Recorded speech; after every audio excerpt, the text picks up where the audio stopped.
By the time production began, it was carrying a decade and a half of rejection and negotiation. She wasn't just adapting a story. She was vindicating herself by that point, which explains why the film is so determined to clarify its own meaning. She didn't trust ambiguity because the truth had been dismissed for so long.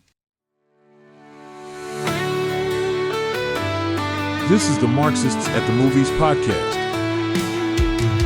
Marxists at the movies, bright and raw, breaking through the reels to rewrite the law. Workers of the world in every frame, changing the credits, rewriting the name.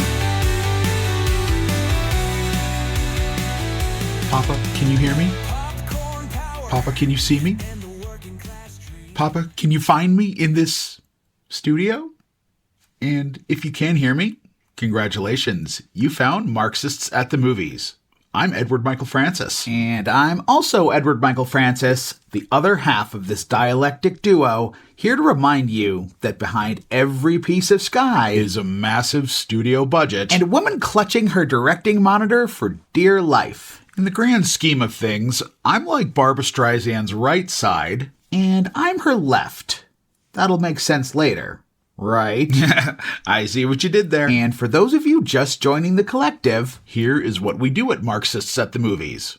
We look at film, television, and music through a rigorous Marxist lens. That's right, dearies. It's always leftist, frequently queer, and unapologetically feminist. Now, some of you might be asking, Edwards, where are the music and TV episodes? Well, they mostly live on our Patreon, the Cinemarch Media Information Club, but we'll get to that later. Indeed.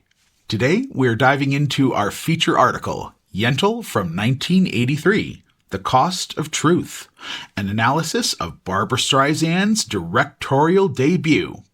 Yentl. Funny how that works out. An object that was never just a musical, but a 15-year cage match of attrition against the Hollywood patriarchy. We'll be exploring how Barbra's need for total control functioned as both a survival strategy and a creative prison. And if you think we're going to be subtle, honey, have you met us?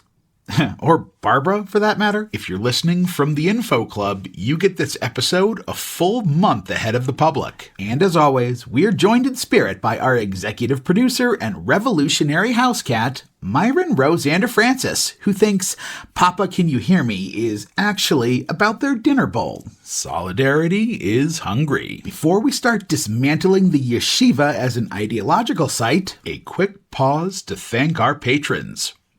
Mike, Edie, Ariana, Fiona, Leslie, and Sixie. Seriously, thank you. You keep the lights on and the discourse spicy. All right, deep breath, put on your yarmulkes, hide your books, and cue the sting.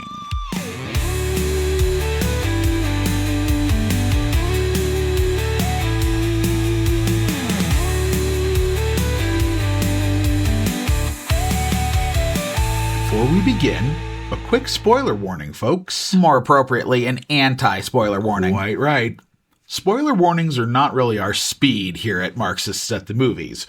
We'll be discussing the full plot of Yentl in this episode. So if you need to pause and go take a watch, we get it. Okay, now to understand Yentl, you have to understand the woman behind the lens. And for us, Barbra Streisand entered the room through our parents. Right.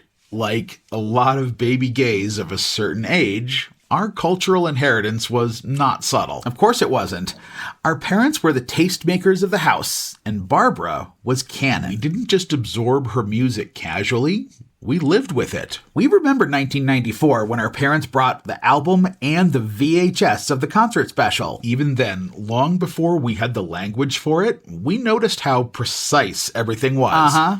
The patter was identical. The jokes were identical. The emotional beats were identical. Watching that concert later in life sharpened a question we didn't know how to ask as kids. Still, if anyone cares to laugh a lot, go watch SNL alumni Mike Myers cameo as his Linda Richmond character at Barbra's MGM Grand appearance. It's like butter. We'll leave a link to it in the description. Getting back to Barbra, though. As one does. Right. How can one person really hold that much control over a work night after night? And is that kind of control always useful? Well, at a certain point, Sugar Dumpling, precision stops being mere professionalism and starts functioning as armor. That question stayed with us far longer than we expected. But that control didn't repel us. It fascinated us. As queer kids growing up inside a family system that functioned like a closed circuit, we gravitated toward it. A world where authority, safety, and taste all flowed from the same source. We looked for artists who made structure feel survivable. Streisand didn't read as chaotic or rebellious to us. No, she read as contained. Volcanic feeling held inside impeccable architecture. We also tended to love artists older than our own generation. Everyone from Ella Fitzgerald to Garth Brooks. Carly Simon, Carole King, Tina Turner. Even folk acts from the 60s like Peter, Paul, and Mary. Our parents were often controlling, but they have great taste. And they passed on that love of great artists to us. Artists who carried the history in their voices. Who sounded like they had lived. Being queer certainly played a role there, but so did the environment we came from. When your world is tightly controlled, you learn early how to read power, authorship, and performance. You notice who is allowed to speak, who must justify their presence, and who has learned to script their survival down to the syllable. For years, Yentl existed for us mostly in fragments. The final revelation, the closing journey, the image of departure. We knew what the film stood for long before we truly watched what it was. Returning to it now as critics feels charged. We aren't revisiting a movie. We're revisiting an artist who once felt like proof. Proof that intensity, queerness, and ambition could be made respectable. If you controlled them tightly enough. And that context mattered more than we expected.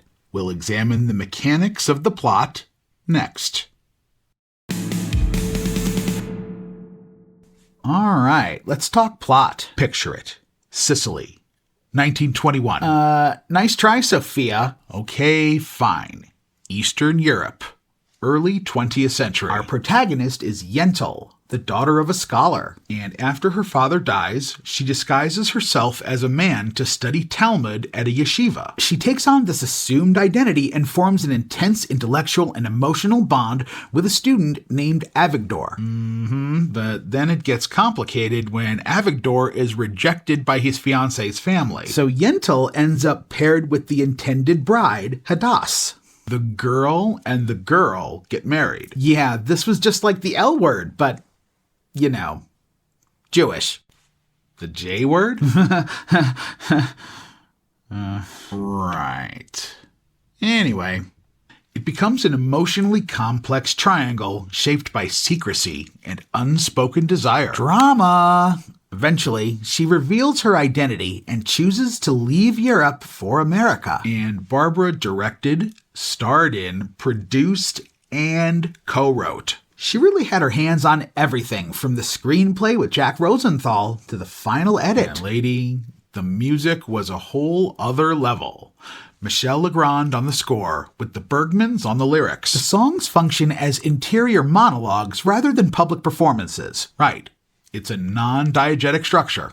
The budget was around $14.5 million. And it pulled in over $40 million worldwide after it opened in December 1983. It even landed 5 Academy Award nominations and a win for Best Original Score. Plus, Barbra became the first woman to win the Golden Globe for Best Director. Hell yeah, she did. And get this, Steven Spielberg called it the best directorial debut since Citizen Kane. Wow.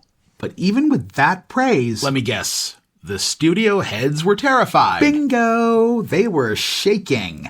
After Heaven's Gate lost nearly its entire $40 million budget in 1980, this movie was almost canceled. Yeah, between the high budget and the specific storyline, they didn't think it would sell tickets. Well, they were wrong. And it's not like the story didn't have legs. The stage play had a decent run on Broadway back in '75. Yeah, none other than Tova Feldscha starred in that version at the Eugene O'Neill Theater for 223 performances. Quite. But Barbra's version was its own beast, right down to that final scene on the ship. You mean the one they filmed on an old ferry? Bitch, you watch your mouth. No, ferry. Ferry. Oh, the ferry. Yeah. It had no stabilization, and the weather was viciously choppy, and practically everyone ended up in the makeshift sick room. Talk about a literal struggle for art. Honey, the struggle started way before the seasickness. Yeah, we're looking at a 15-year war to get this made. Right after this.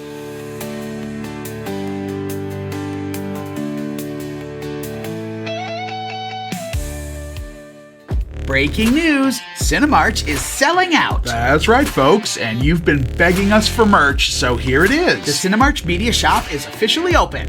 Propaganda-style designs, revolutionary messaging, Myron the cat being adorable and menacing. Plus that unpaid labor tee for all you drum corps kids who know the deal. Don't forget Cult Froggy, she's there too. You can check it out at cinemarchmedia.com. Support the work, look good doing it. Wear it loud, piss off a boomer. Visit cinemarchmedia.com today.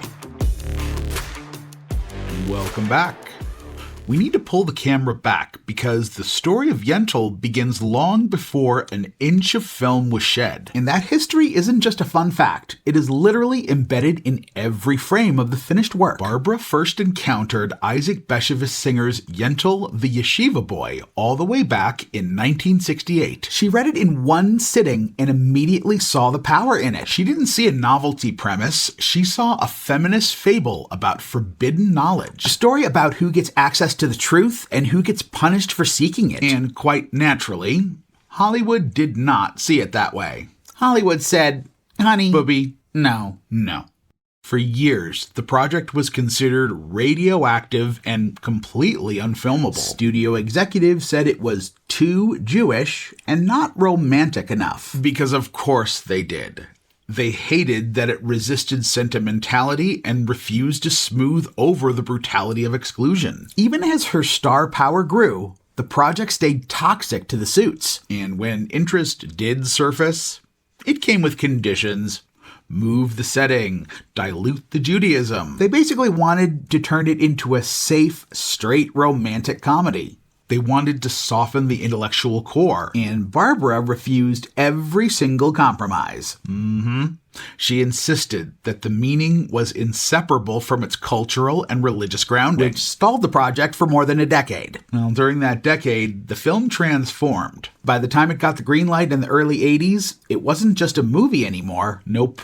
It was a symbolic test case, proof that she could claim authorship over serious material. And that weight explains why the film feels less like an exploration and more like a defense. Then you have the fraught relationship with the author himself, Isaac Bashevis Singer. Child, he was openly hostile.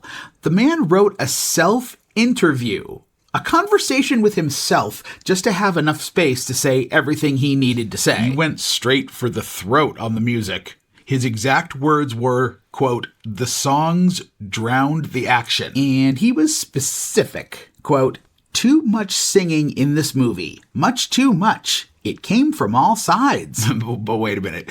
He saved his sharpest knife for the ending.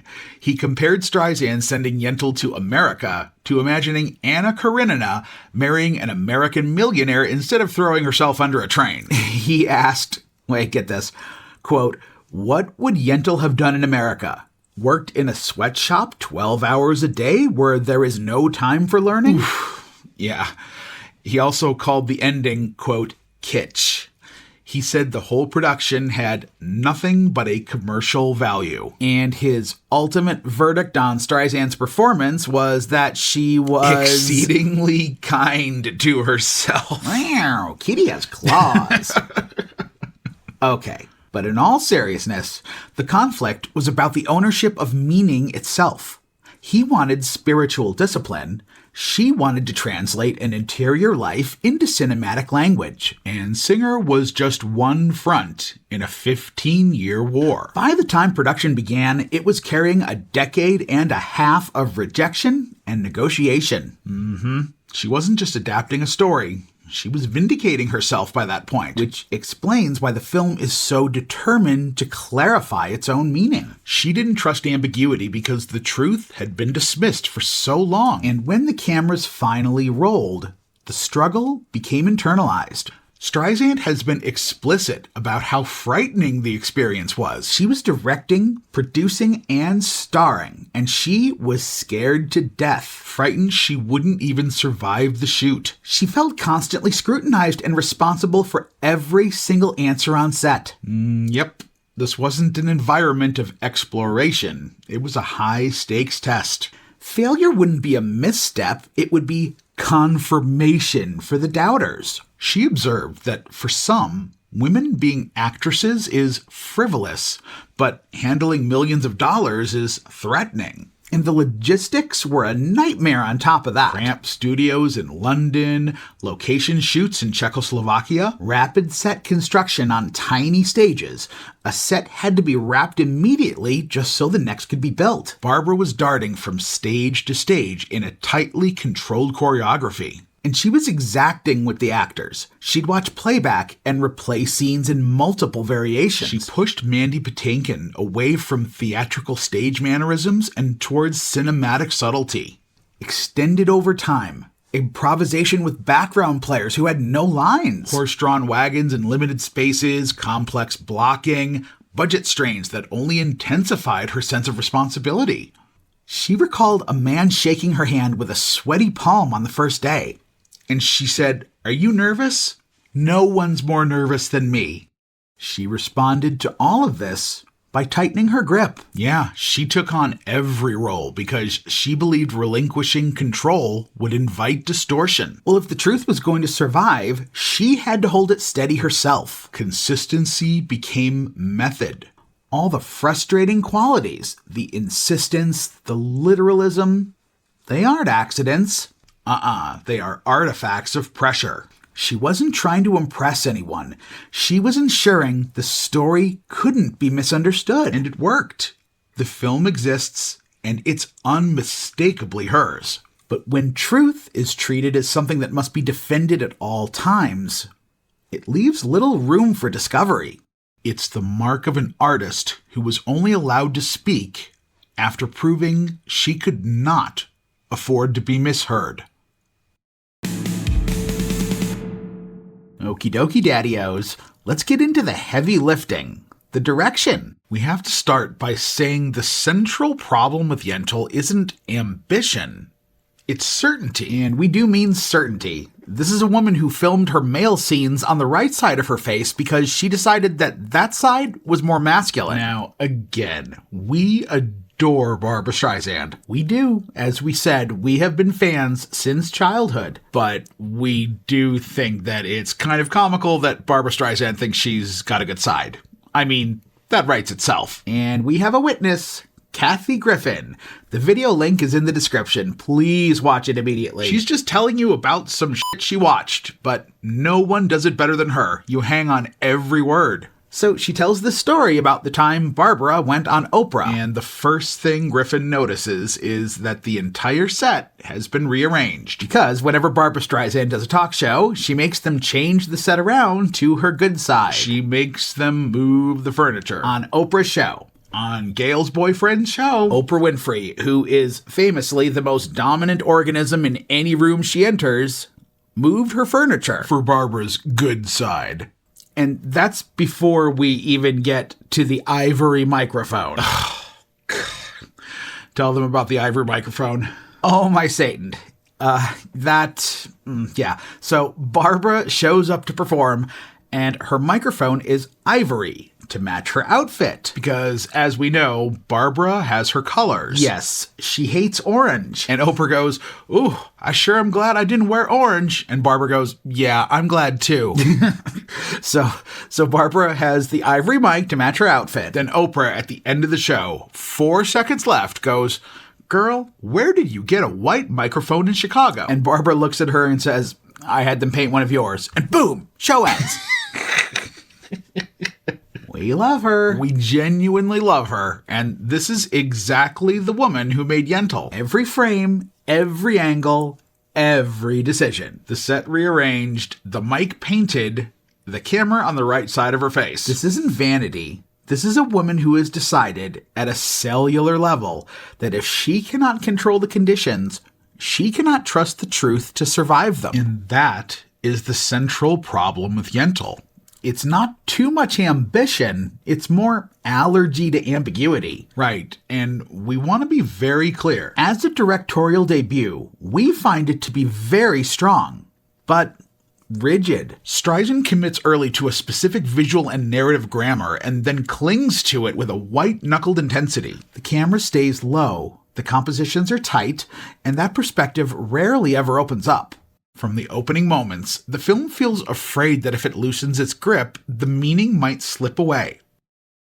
That fear shapes everything. Take the opening sequence. It's emblematic.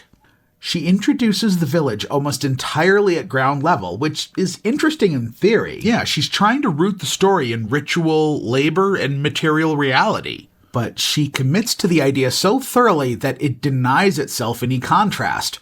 What could have been a poetic gesture just becomes monotonous. Right. The visual language signals intention without creating momentum. It's an early indication that the film is going to insist where it should be inviting the audience in. And this insistence extends most clearly to how she handles interiority. We see remarkably little of Yentl as a character until she begins to sing. Before that, she's a sketch of traits, a love of books, an intensity of focus, hunger for knowledge. Sketches, not a person. But once the music starts, Yentl suddenly becomes legible, because the film relies on song to tell us exactly what she's thinking. In theory, it makes sense. The story is about a forbidden interior life. It's a way of translating thought itself into cinematic language. But intention doesn't guarantee effectiveness. Right. Too often, it tips into extreme literalism. Songs overlap with dialogue, lyrics collide with spoken lines, emotional information comes at you from multiple channels at once. It creates cacophony, not depth. Instead of immersing us in Yentl's world, the film overwhelms it. The audience is processing plot, music, psychology, all simultaneously and ends up missing all three. What should feel intimate becomes exhausting. And the volume of it, there are just too many songs. Many function as recitative, where dialogue would have been clearer and more dramatically efficient. Take the song One of Those Moments. Speech could have carried that weight, but the music flattens the variation. Everything becomes interior speech, regardless of whether the moment actually requires it. And that literalism hits the visual storytelling too. We hear about decisions more than we see them form. Yeah, Yentl cuts her hair, but the film hasn't prepared us for the inevitability of that choice.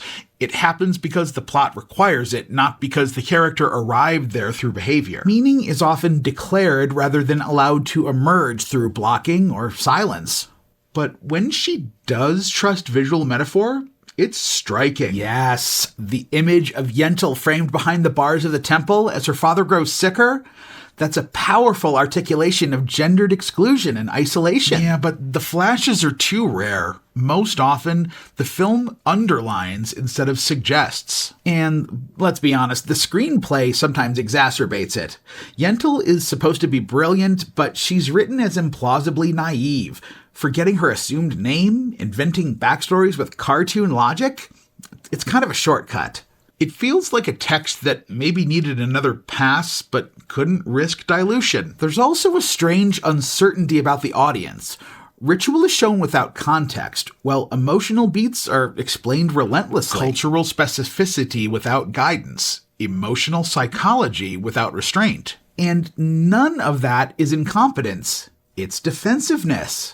She directs like she doesn't trust the audience to meet her halfway. Given the history of the project, that distrust is understandable, but cinema isn't a courtroom. Totally. Yentl often feels like it's arguing its case rather than living inside its own world. Though it does improve as it goes along. Oh yeah, by the end, the camera finally starts to breathe, the perspective widens. That closing scene works because she stops explaining and lets the image carry the meaning. which makes the earlier rigidity so much harder to forgive. It's a director learning in public. Her instincts about isolation and transgression are correct, but she treats truth as something to be held in place. And that choice, well, understandable and deeply human, comes at a cost. And we're listening for that cost in the music right after this.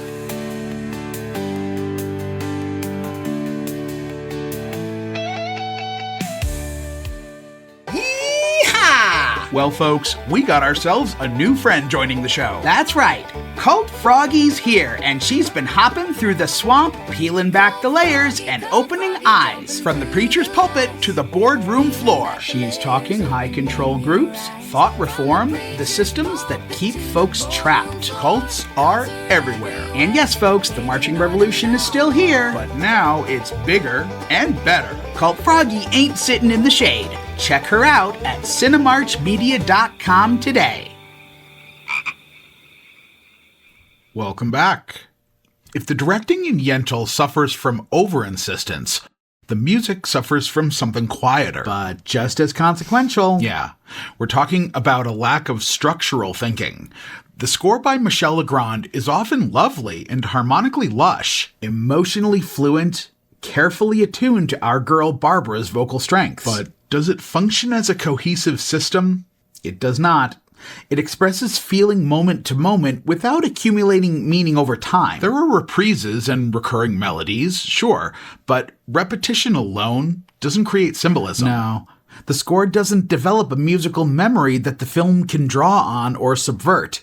No clear leitmotif logic, nothing that deepens our understanding of desire, danger, or transgression as the story progresses. The music doesn't think alongside the narrative. It reacts to it, which is especially striking given the subject matter.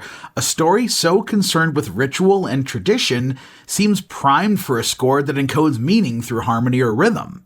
And does it do that? Not really.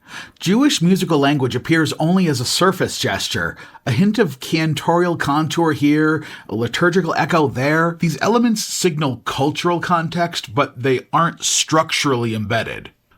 They decorate rather than organize. And the critics noticed. Some reviews at the time claimed that all the songs sounded exactly the same. Now, in response, the songwriters, Alan and Marilyn Bergman, offered a very specific defense. Yeah, they said they wanted the songs to reflect the lessons of the Talmud, that each lesson often reflects the lesson before it. Which is a high-concept way to explain away a lack of variety. Honey, that's a high-concept way to explain away a lot. In practice, the songs function as interior narration rather than dramaturgical engines. Yentl sings to tell us what she feels. Right, but the music itself rarely tells us anything new. It clarifies rather than complicates, explains rather than reveals. Designed to be understood immediately. No abstraction, no ambiguity. Now compare that to something like Wicked, where Stephen Schwartz builds an obsessive thematic architecture, musical ideas that mutate as the characters change. Does Yentl attempt that kind of musical argument? It does not. Streisand was less interested in music as a symbolic language than as a delivery system for feeling. And the cost of that decision is depth. The score doesn't contradict the image or carry subtext across scenes. It does not remember. And ironically, the film's most successful moments are the ones that don't rely on music at all. The quiet exchanges of study? The charged silences? In those moments, the film trusts the audience. In the songs, it often does not. Sincerity is not the same as structure. Right. By choosing emotional clarity over architecture, the film reveals the central tension one more time. Truth as something stated plainly rather than something that can emerge and change shape over time. And that, too, has a cost. But when we get to the actual acting, sweetie, that's where the film finally starts to breathe. And we'll talk about that next. All right, we're stepping away from the rigid architecture of the lens and into the part where the film actually finds its pulse. the performances. It is a fascinating paradox. Yeah, the closer Streisand gets to actual bodies and relationships, The less she feels the need to manually explain everything to the audience. acting does the heavy lifting that the camera and score simply couldn't. It lets the meaning happen in the spaces between. The queer love story between Yentl and Avigdor is the primary evidence here. Their chemistry isn't built on grand declarations, it's built on intellectual intimacy and mutual recognition. Patinkin is doing such generous work. He plays his attraction as curiosity first, a total fascination with the mind and a shared hunger for meaning. Desire arrives quietly for them. It makes the queerness feel lived rather than just a theoretical or ideological point. When Yentl argues Talmud, listens, and challenges him as a peer, The attraction just flows naturally. totally. That famous line about it not being the first time he's argued Talmud with a woman? It's a recognition of what's already been true the whole film. Amy Irving is equally vital. Her attachment to Yentl is rooted in the fact that Yentl treats her with respect and emotional presence, things she hasn't found anywhere else. The affection feels earned because it's based on behavior. And Irving plays that awakening with such gentleness. She doesn't sensationalize the relationship. No, she just lets it broaden the emotional horizon of the movie. Even Streisand is strongest when she isn't over-directing her own face. In the still moments, her intelligence and her longing coexist. Without needing a voiceover to explain them. Yeah, when she's just allowed to be with other actors, the crusading energy of the director softens. She becomes human. That's also when the age gap between her and the character stops being a distraction. Performance smooths over the lack of literal credibility. We might not believe she's a teenager, but we believe her isolation and her capacity for connection. The ensemble scenes are the ones that actually succeed.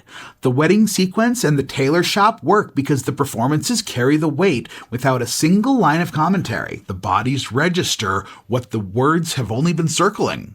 The film stops trying to prove its truth and just lets us feel it. It trusts people more than ideas, and for a moment, it becomes the movie it's been struggling to be all along. But then we have to deal with the escape. We're headed for the boat right after this.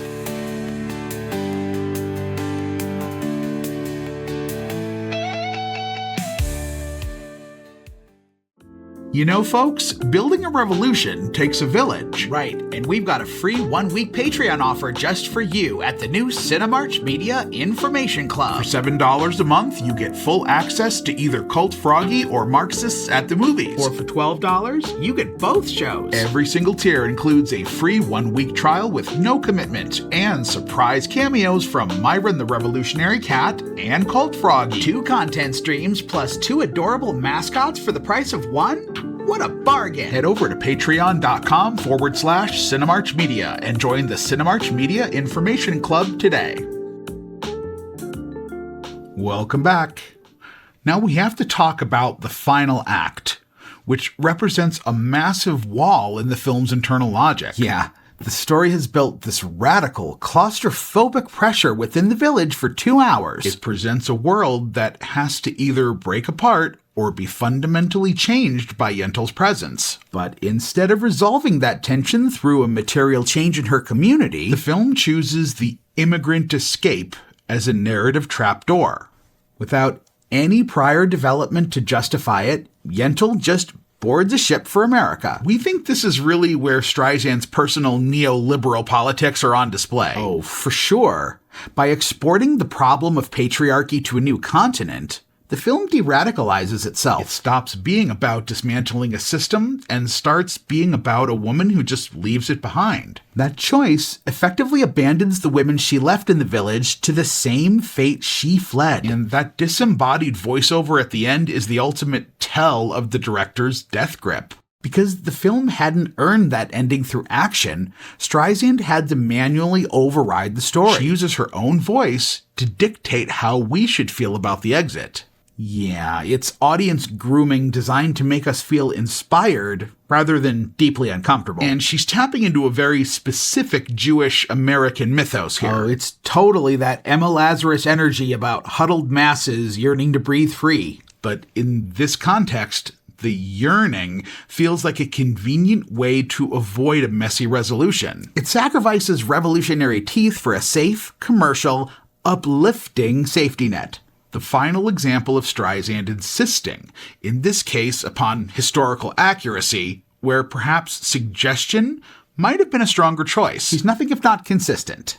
It is a pastiche of hope that erases the material loss of her father's memory and her home. And yet, we have to admit, the scene has a strange, dual identity in cinema history. Yeah, if you watch it as a standalone music video, it's one of the most affecting sequences ever filmed. That sun-drenched tracking shot and that final vocal scale provide a visceral high. But that potency is exactly what makes the scene so deceptive within the narrative. Right. It's a short circuit that uses raw spectacle to bypass the story's unresolved contradictions. The image is so overwhelming that it prevents you from questioning what Yentl is actually losing. She doesn't fully earn the resonance through the script. She imports it through the sheer force of her singing. It's the final instance of the director refusing to let the story speak for itself. She had to have the last word.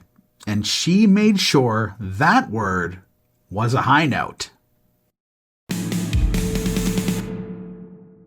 So, after 15 years of fighting, a white-knuckled shoot, and a song on a boat, we have to ask, what is the final bill for Yentl? Well, it's a triumph. A genuine, hard-won, against all odds triumph. Barbra Streisand willed this film into existence through sheer force of artistic conviction, and it shows in every frame. The music is lush, thematic, emotionally layered.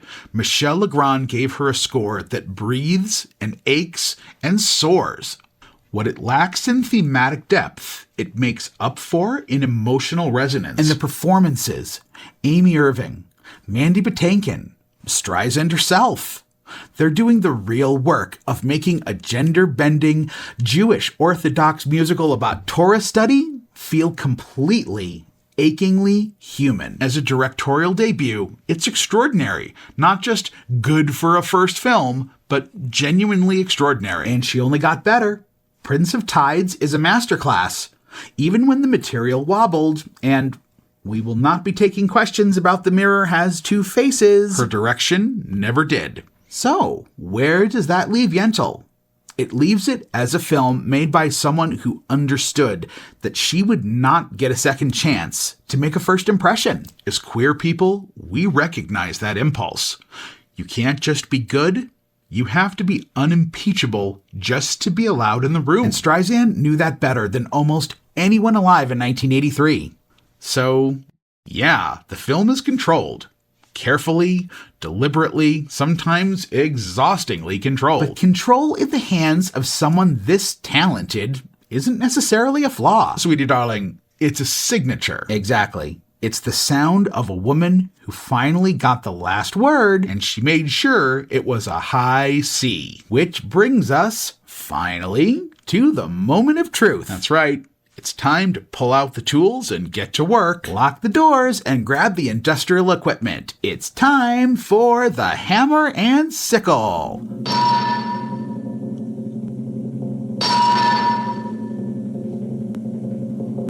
All right, we've weighed the labor, we've analyzed the means of production, and the final rating is 3.5 out of 5 hammer and sickles. A solid score for a film that works harder than almost any other movie in history. It's a heavy lift, but the craftsmanship is undeniable. And now, for the highest honor our little collective can bestow. Stand at attention, comrades. It's time to name our Comrade of the Week. The Comrade of the Week is, of course, Barbra Streisand. Could it really have been anyone else? For her tireless, often obsessive efforts to get the exact movie she wanted made, even if she had to twist herself into a tailored 3-piece pretzel to get it done. And we have one final piece of trivia that really drives the entire death grip point home. This is the ultimate look at the Streisand machine in action. To counter public rumors about her supposed bad temperament on set, Nearly 100 Yentl cast and crew members signed a letter attesting to her pleasant demeanor. they claimed it was unsolicited and sent it to major newspapers in June of 1982. It's either one of the most powerful endorsements in movie history, Or brand management so tight, it actually borders on piercing. either way, you've got to give it up for her. Props, Barbra. You controlled the narrative until the very last ink was dry. True comrade material. We'll be right back. Each flickers with a revolutionary beam. The heroes rise from the factory floor, challenging the scripts and demanding more. All right, all you yeshiva boy girls and gender-complicated Talmudic scholars, what did we learn today? We learned that the masculine side of Barbra Streisand's face has more screen time than most female directors get in a career. We learned that, "And then I moved to America," is a perfectly valid third act if you say it with enough conviction. We learned to watch the final scene on YouTube, where it definitely lives best. And finally, we learned that lyrics and dialogue are a lethal combination. Pick one, Babs. But on the serious side, Yentl shows us how authorship gets trained early not to explore, not to discover, but to defend a position that has already been decided. And that lesson sticks like overcooked carp to cast iron. We hope you've enjoyed this Marxists at the Movies presentation of Yentl from 1983, The Cost of Truth. If you want to read the full article, it's up on Patreon right now, along with bonus content and other episodes that ruin pop culture in the best possible way. You can also find everything we do at cinemarchmedia.com, including merch, updates, and Myron-related revolutionary activity. And you can find Marxists at the Movies and Cult Froggy on Instagram, TikTok, Spotify, and everywhere else you get your leftist audio nonsense. Thanks for listening, comrades. This is Marxists at the Movies. Bye. Scene opens, white lights dim down low. Thank you for listening to the Marxists at the Movies podcast. Don't forget to like and comment.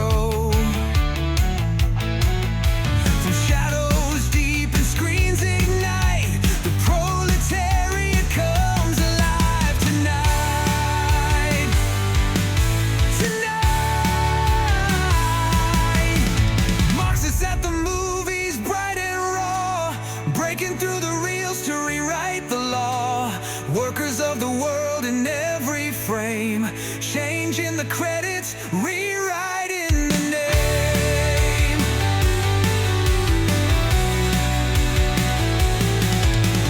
Popcorn power and the working class dream. Each flickers with a revolutionary beam. The heroes rise from the factory floor, challenging the scripts and demanding more.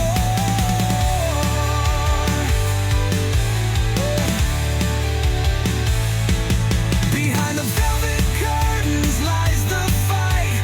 Directors of destiny taking the light. The dialogue chimes with justice in stride. The proletariat walks where stars collide.